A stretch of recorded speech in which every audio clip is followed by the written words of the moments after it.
Prime Family Alert. Now please be prepared. I'm about to go on a rant now. I just can't hold it in any longer. I see parents doing this constantly and it's killing me because they know not what they do and they're actually hurting their children's development. What am I referring to, you're thinking now? It's praise. That's what I'm talking about. Now I know what you're thinking. What? Praise is bad? I can't praise my child? This I have to hear. Okay, here goes. What is the most common praise you hear from parents, and in fact teachers and coaches? At home, on the playground, in class, and on the sports fields. Here it is. Good job.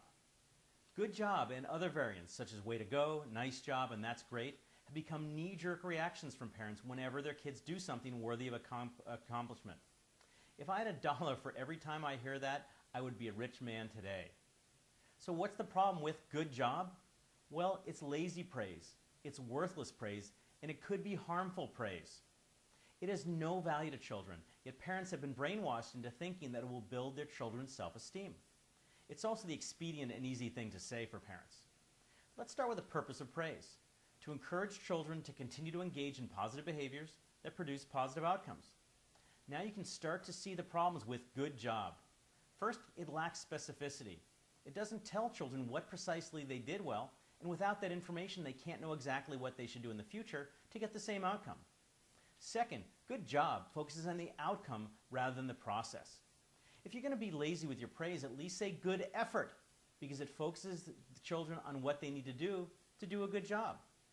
Unfortunately, many parents have been misguided by the self-esteem movement, which has told them that the way to build their children's self-esteem is to tell them how good they are at things. Unfortunately, trying to convince your children of their competence will likely fail, because life has a way of telling children unequivocally how capable or incapable they really are through success and failure.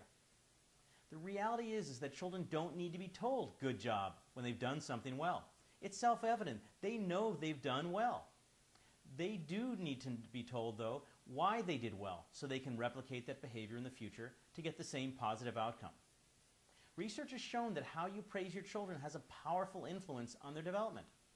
The Columbia University researchers Claudia Mueller and Carol Dweck found that children who were praised for their intelligence as compared to their effort became overly focused on results.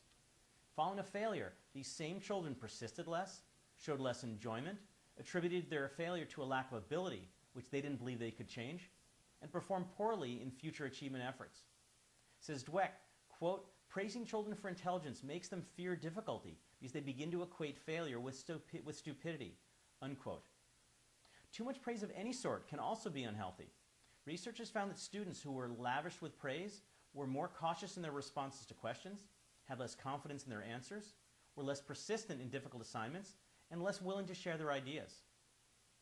Children develop a sense of confidence by seeing the consequences of their actions, not by being told about the consequences of their actions.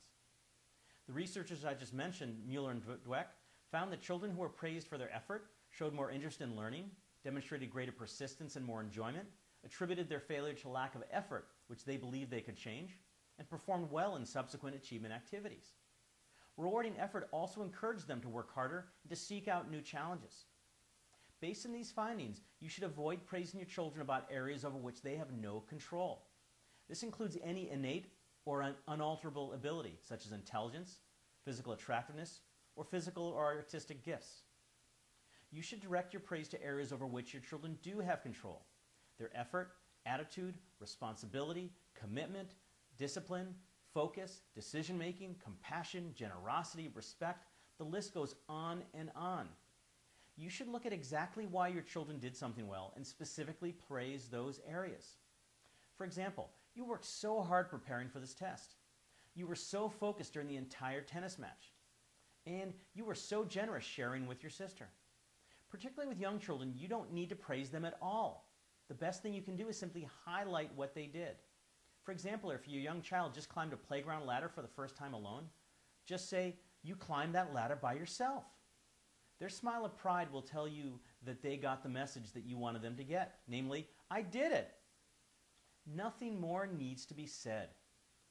As another alternative to praise, just ask your children questions. You can find out what your children thought and felt about their achievement. For example, what did you enjoy most about your performance?